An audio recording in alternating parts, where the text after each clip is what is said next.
to the most ill-conceived business podcast around, the Business is Bullshit podcast. I'm James Hornick. Joining me are two idiots I happen to know, Jared Gibson, Jon Tsourakis. I like that one. That was a good How'd intro. you like that intro? Yeah, that's perfect. Yeah.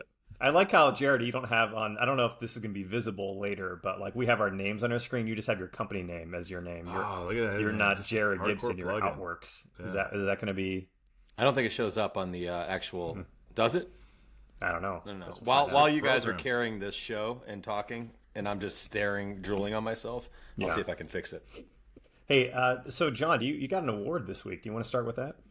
I did. Big plug. I can read it off or read part of it off. That would be great. That'd be If I have great. it I in front think of it you, adds yeah. a little bit more substance to it. Yeah. Dear Jon Tsourakis, greetings from Trade Flock magazine. I am Abhishek Pal from Trade Flock, a business magazine designed specifically over C-suite executives, entrepreneurs, blah, blah, blah. I've never heard of this magazine, by the way, so it's fascinating. Anytime anybody says like what the magazine is, that's a Yeah. bad sign. Yeah. We are launching an edition titled Most Inspiring Business Leaders in USA 2024, and I am delighted to inform you that you have been shortlisted to be featured in Most Inspiring Business Leaders in USA 2024. By the way, it says the USA 2024 Let's is go, like John. there's no space there. You know what I mean? Like it's not even like. Anyways, Don't take away. they like his, don't take they away like his to feature celebration. you in a 2-page profile that will offer an in-depth perspective of your work and provide insights into your professional journey, and it just continues on. So I didn't get Well around to. Did you reply on how much it would cost you to accept this award? Did they disclose that much? I don't know. I if think that it's came like up. $3,000. I think So for yeah. $3,000, you have an award in a magazine no one has ever heard of or will ever No one read. has ever heard of. Absolutely. Yeah, and I Put will that in your either LinkedIn way, profile. hang it high. I'm proud of you, John. Yeah. Thanks. You guys. earned it. I appreciate You earned it. I did. Yeah. Yeah, I had an email box. That's that's something. All right. Don't take that lightly, buddy. So we have a Celebrate few. Got a few things we want to talk about. I think we always like to start light here. John, you all had your Chicago restaurant service fee. You had some sort of Yeah, this is experience? absolute fucking bullshit. Being new to the Chicago area, that if you dine at any of these shitholes, they're just going to add anywhere from two. yeah. and a half Our food is to, so bad. to They're 4%. The No, they're not. Chicago These are- restaurant scene is No, shitholes. these, every single restaurant actually that does it, they're usually the nicer restaurants. And I make it so painful for my wife because I tell the server, I'm like, hey, I need you to take this off because it's bullshit, right? And the argument is, it's like, hey, look, I want to tip you more. I want to tip like 25, 30% if it's good service. And then it's like, okay, well, that's going to go to the guy in the back. That actually, it's not going to the guy in the back. That's what the restaurant's claiming. But these restaurant groups, they're essentially just collecting all that cash. And the real argument here shouldn't actually be to the restaurants or the city of Chicago for not actually having a law that prohibits this because they're just abusing something that came over from COVID. It's actually the credit card companies because they're taking 2.5% to anywhere from like 8% of a lot of their revenues. Either way, they slip it in there. It's uncalled for. And I think anybody in the Chicago area that sees this should protest, as I do, and make a fool of yourself. Let me ask you this. First off, we'll get to the dinner experience with you in a second. But so you're saying that any of the restaurants that are owned by restaurant groups charge a 4%, or is it across the board? Because I guess I'm the guy that definitely just I don't even whatever know the bottom number is, as long as I hit my percent on the tip, then I'm good to go. But so you stare at it, and are you I the do. guy that passively asks like, hey, what's this 4% for? I And make did the it server first. tell you? I did it Oh, first. you're I was such at a dick. I was at a diner, and the service was already awful. But I'm not going to make it worse for them. I mean, I care about people in the hospitality industry. I'm not going to be a prick. And I said, what is this? And they're like, oh yeah, that's to offset everything that happened with COVID. And I was like, well, COVID's over. We're not wearing masks. I was like, why is this still on there? And they're like, oh, and like wasn't a good reason. So I was like, okay. So I was like, I need you to take that off. And they're like, okay, all right. And they took it off.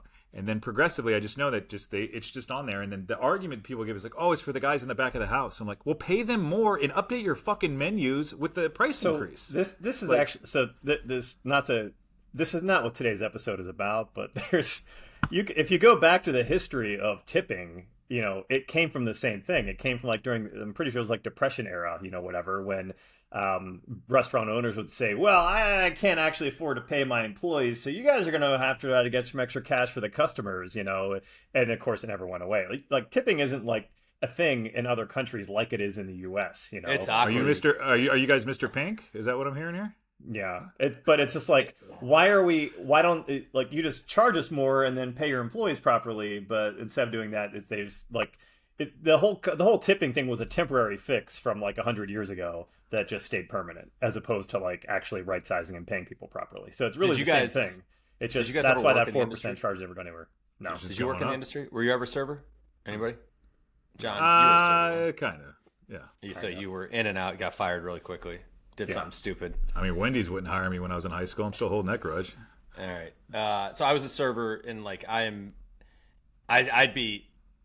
like, John, what you're doing, but I'd be fucking terrified if I was sitting at a table with you and you did that.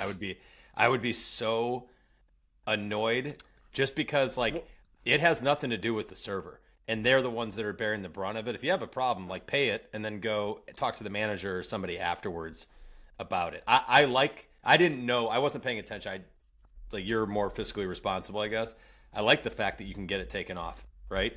But going back to what you said about going over to other countries, it is so awkward for me to go to another country and not tip.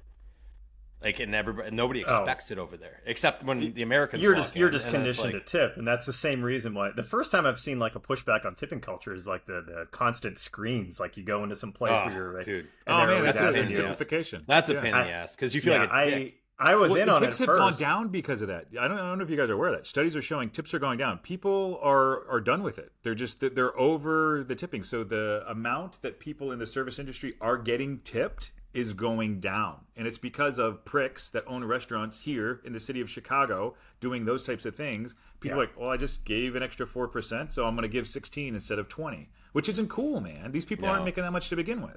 Yeah, I agree. I'm in agreement. When they flip the screen around, and you have like, it's like 15, 18, 20%, and then no tip, and you just sign. It's like. And by the way, I'm pretty slick about it. The way I do it with the server, I try. I'm like, hey, come over here. Take this fucking thing off. And they're like, okay, right? So my wife, though, she asked me, she's like, hey, she's like, let me go to the car before you, let me go to the car before you do that anymore. Which I was like, all right, that's fine. I can't help it, man. Like, I feel like I'm getting like cheated or ripped off. It's just so like not cool. All right, noted. All right, let's move on.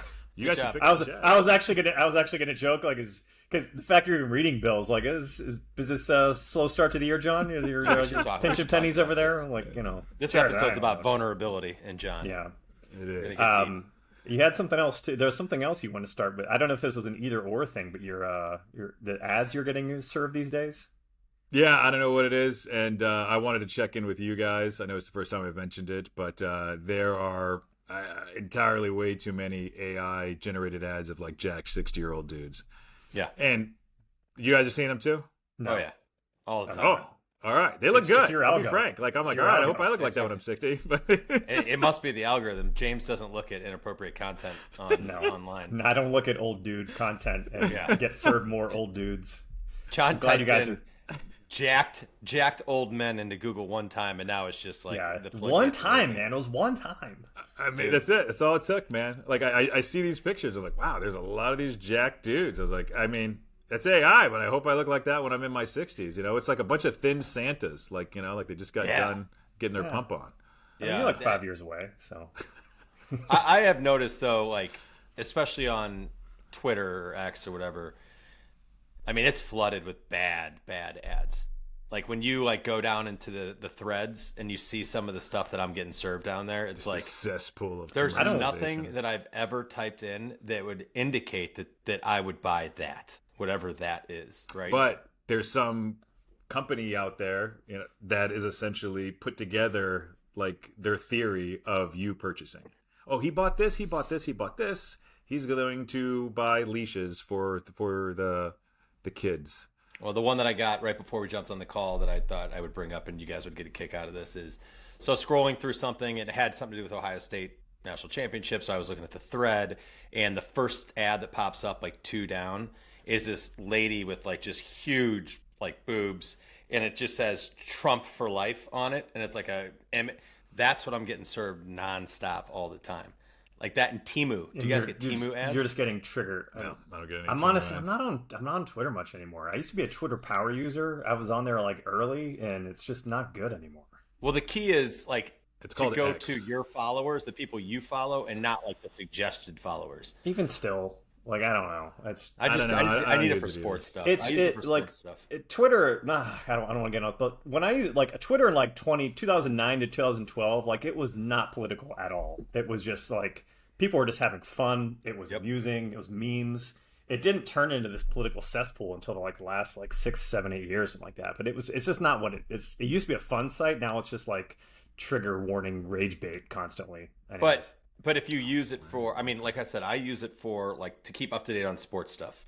That's why I want. The problem is that their default, if you look at the two columns, there's who you're following and then who's suggested followers. It always defaults to suggested. And by the time you jump on it, down a rabbit hole. It'll always reset back to suggested too. Like you can't. Yeah, it's which always sucks. pushing in the wrong direction. Anyways, Yeah. let's get into real conversation. Please. We're going to talk about today. So we want to talk about speaking of politics. We want to talk about H-1Bs. We want to talk about offshore. So when we had this, we came up with this idea. This is like a month back when, the Elon Musk and the hardcore MAGAs had like a pretty big falling out over the H-1B program. It made waves like over a weekend because like they're on quote unquote the same side, but they had completely opposite ends of the spectrum views on like H-1Bs and what they should be used. So I don't consider myself an H-1B expert. I have been recruiting for 20 years. H-1Bs are a type of visa foreign workers can get if they have exceptional abilities, blah, blah, blah, and they can come here work. It's very, very common in the tech industry. There's lots of software developers and data people and stuff like that. They're here in H-1B visas. We can get into more specifics.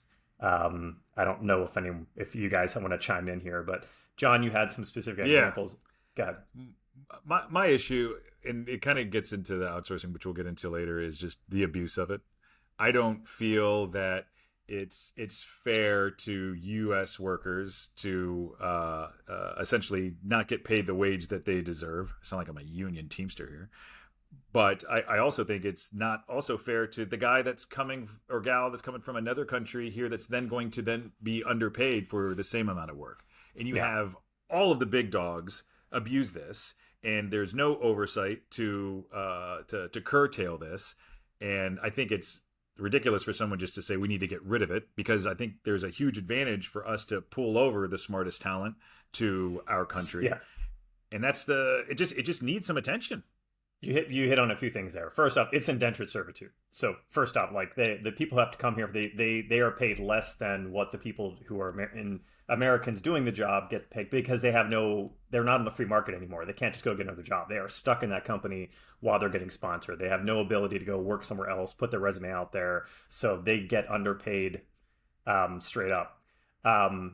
The other part you were saying, with U.S. workers and bringing the best people over here, brain drain is a real thing. And I don't think people are aware of this. Like, there's probably 3 reasons in my mind of why the USA has such a strong economy. One of them is brain drain. We get everyone in the world's best talent to come work here, start their companies here, and it becomes a self-perpetuating thing. Versus there's plenty of other countries where their best and brightest leave and flock away, and it's really hard for those companies to like compete economically. And I think when you've only been here and you don't realize that we're always benefiting from that, and like half of Silicon Valley companies or whatever were started by people who aren't from here, like they come here, they pay taxes, then they start American companies, and it just becomes a self-propelling or self-perpetuating economic behemoth that we have. And it all starts from these H-1B visa programs. I'm in favor of them, but you are correct that there is some things bullshit about them. I'm more concerned about the way that like they're clearly mistreated, because it's seen as a way to undercut like what they're able to pay people here.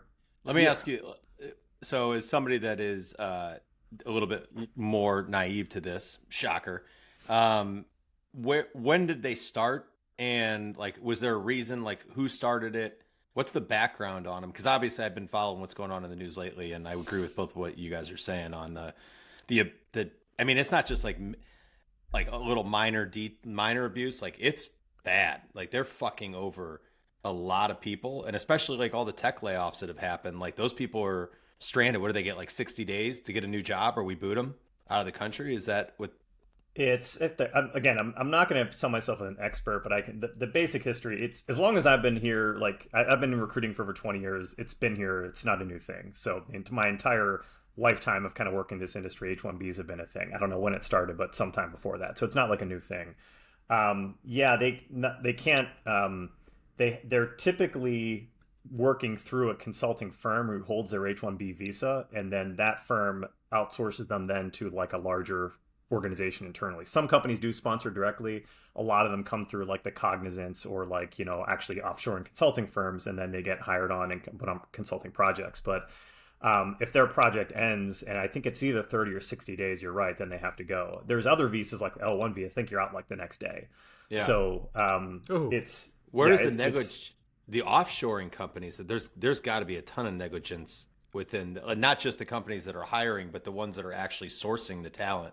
I can see them finding a massive amount of loopholes in gaming the system. But I think really... it is loopholes in gaming a system. Unfortunately that's business with a lot of regulations. Yeah. But at this rate, it is so systemic in the amount of money that is saved. If you have, let's say, 10,000 workers, and then you're paying them each one $20,000 less, that's huge. You know what I mean? But you have companies like Disney, you have FedEx, Amazon, any big company that is publicly traded that somebody's touting in the media is more than likely having a negative impact in this area. So a couple things I want to bring up to all sponsors of the show, by the way. Yeah. The way they can do it is what they'll do is they'll advertise a high skill job like a software engineer, but they'll advertise it for $20K under what the going rate is, and then say they can't get anybody to take the job, and then they qualify to be able to hire an H1. That's part of the loophole. Oh, that's how they do it, huh? One of the ways they do it. But I have to point out the flip side, because this is what drives me crazy. The minutia that gets missed here. There literally aren't enough of these high skilled people who are American to do these jobs in the first place. Like, we don't have enough. Even with AI, we do not have enough people to do them. So it's not like an H-1B versus no H-1B discussion. It's an H-1B or just fully offshore discussion. Like, if you cancel the H-1B visa program, companies are just going to offshore more jobs. So would you rather have these people come here, contribute to our society, pay taxes, and start their companies in the future when they become citizens here? Or would you rather just piss away all this money and take away American jobs and send them offshore like we did in manufacturing? Because those are your options, really. Is that a qualification, though, that there aren't enough people here to do that job? That's why they're sending it or getting an H-1B? That's how they game it. That's how they justify it, that they weren't able to find enough talent here, yes. But I'm telling you, they're objectively at that certain salary band, right? So if the salary band was higher, they could find somebody. But I'm telling you objectively, if you're in the AI or data space or even software engineering space, which has dipped a little bit because of AI, we don't have enough developers here. That's why everything I didn't want to skip straight into offshoring, but 5-6 years ago, before COVID and before everything else, we would work with a lot of companies from Europe or other parts of the world, and they would need to hire like US-based salespeople, but they'd have all their devs over there. Now we're working with more and more US-based companies that still need to hire US-based salespeople, but they don't need to hire tech people from us anymore because they're just offshoring all that shit. Like any medium to large size organization, any enterprise organization like the Amazons, the Googles, whatever, like they have these tech hubs in other parts of the world, which is offshoring. Any startup company who's been trying to create software from scratch these days, they're thinking offshore first. And honestly, it's COVID that enabled it. 5 years ago, everyone's like, well, I need my developers here working together in a room. That way they can solve these problems.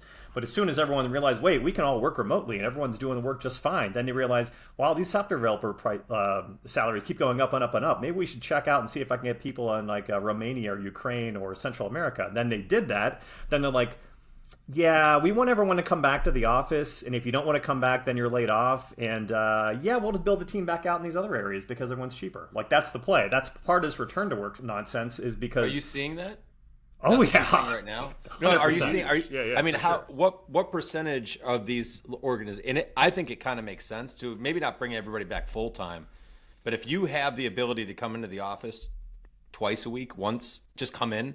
I think that is huge. I think of me coming up, I couldn't imagine coming up in my career and not being around other people all the time. I agree. That's a different discussion, though. What I'm saying is the 5-day full remote, everyone back in the office 9 to 5. Like, it is very much a let's annoy some people so they quit, so we can find cheaper ways of getting rid of them. Yeah. I'd also like to point out that anytime you hear a company saying something like, we're reducing headcount because AI can do this work for us, that is fucking code. That's because that plays better in the media than we're offshoring these jobs, which is what's really happening.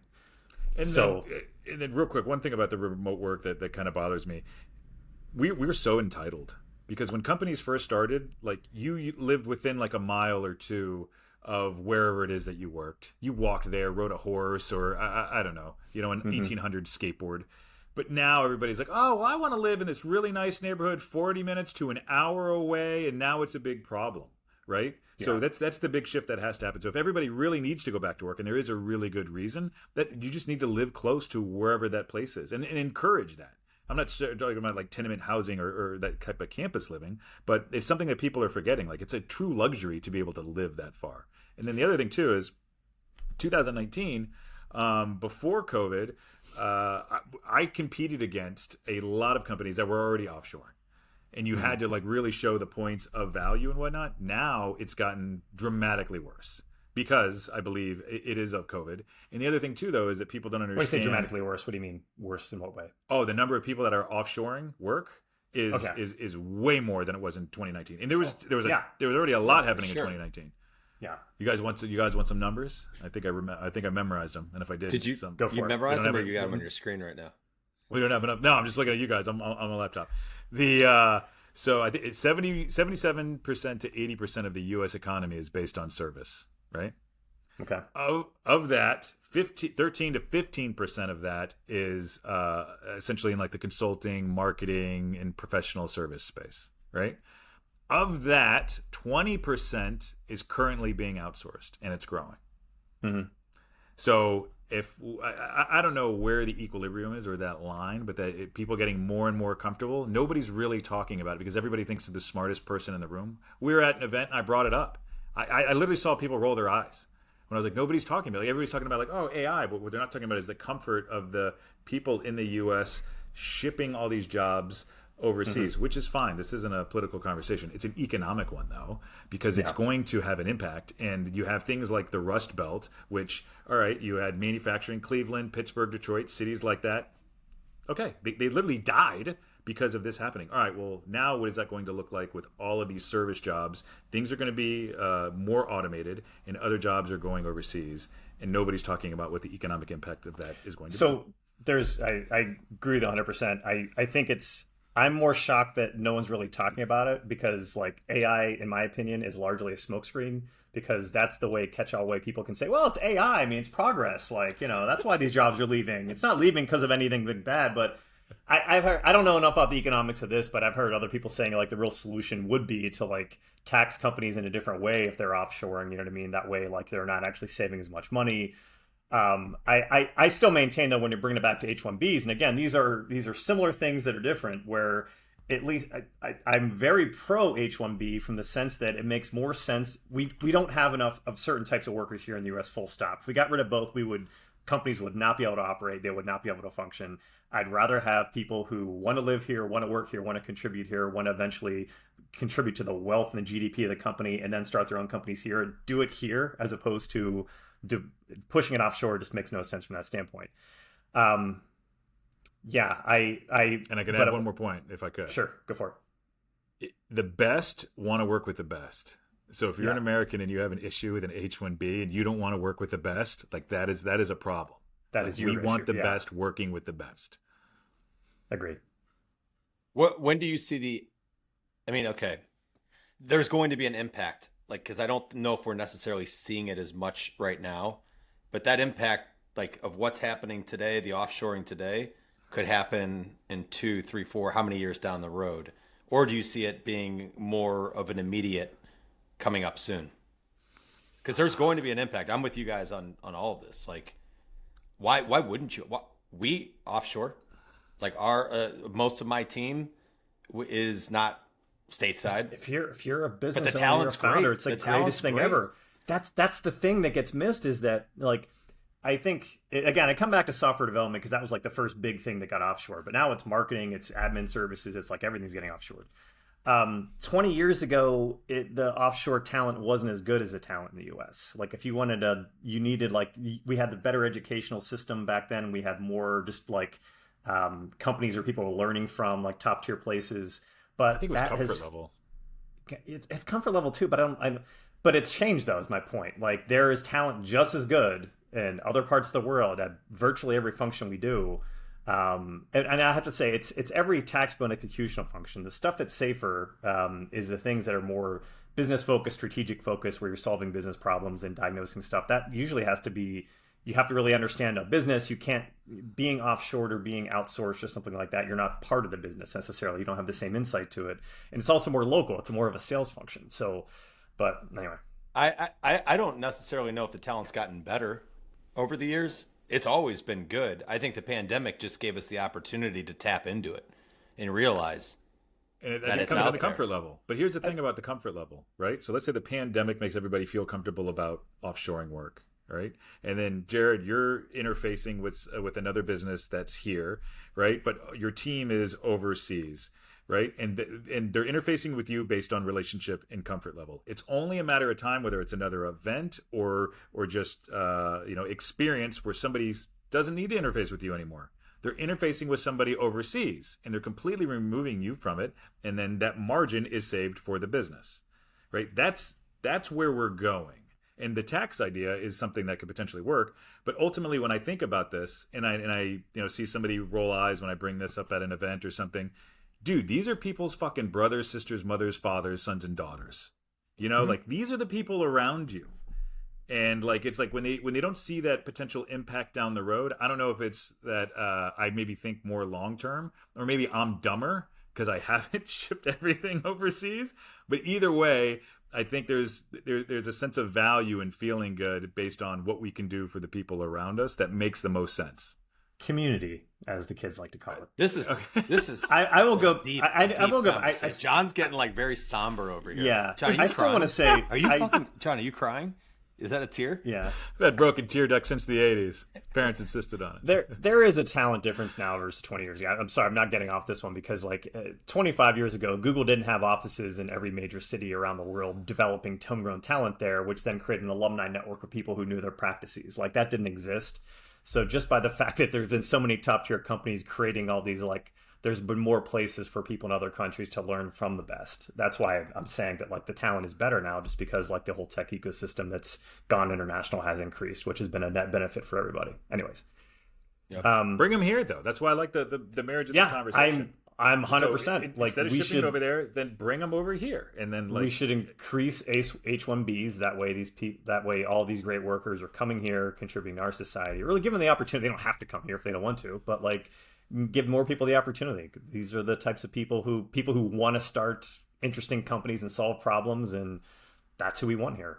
How difficult do you see any changes with the new administration on, and I guess I don't know enough about Elon's take versus the other side.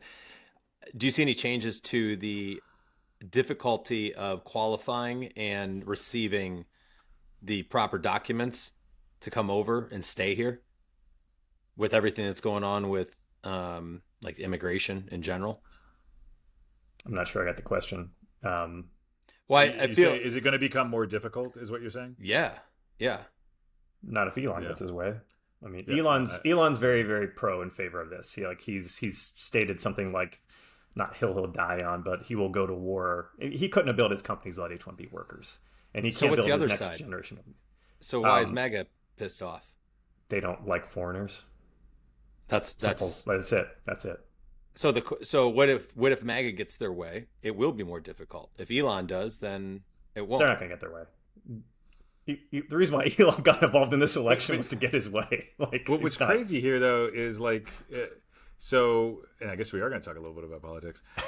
Unions and U.S. jobs is typically a left point of view, right? So that's just weird, like how everything like flip flops and meshes together, and it's all the same game.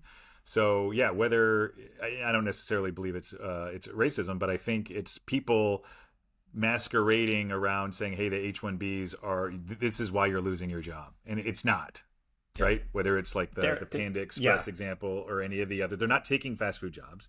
These are high level jobs that we didn't talk James, about this. We talked about this beforehand, the Panda Express example. So do you want to get into that so the listeners can hear? Yeah. So I was given an example by some friends, essentially with Panda Express, saying that that the H-1Bs are taking jobs from people that would work at a Panda Express, essentially at the counter, like serving the food, from Americans, which is bullshit. So did you push nerd back out?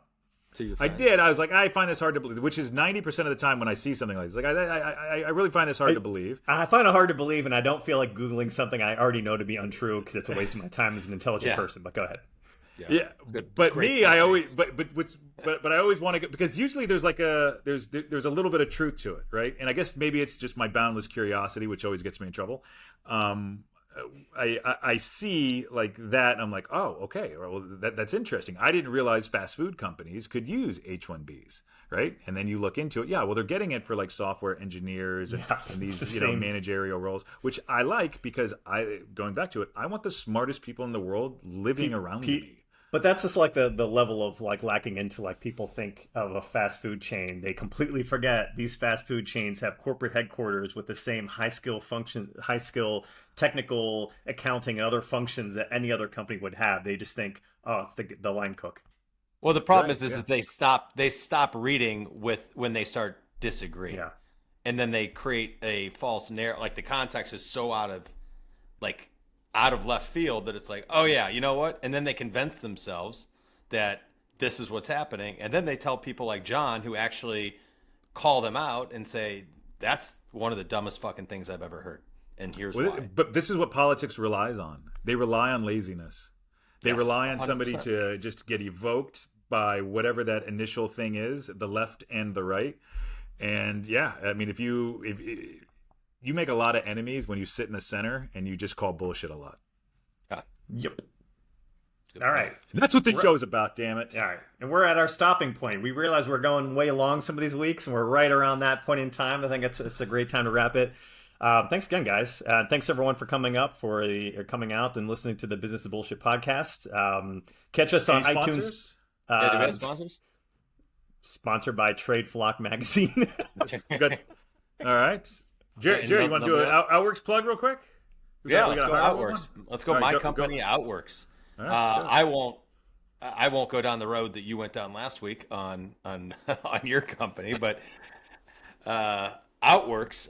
We work with founders and executives who want to build a personal brand on LinkedIn. So we help them put together a strategy around content creation. We help them be consistent. We help them step out from behind their company and put themselves out there, build trust, humanize. That trust transfers back over to the company. And I'm happy you brought up last week, because the part that got cut out, which I don't believe should have been cut out, is with Oyoba, every website that we build that's sold, we donate an additional piece of candy to children on Halloween. And it's just us giving back. So if that's within your ethos and you want to work with a company that likes to give sugar to kids, and give Oyoba a chance. All right. Catch us on iTunes, Spotify. And I'm James Hornick. That's Jared Gibson. That's Jon Tsourakis signing off. Remember, business is bullshit.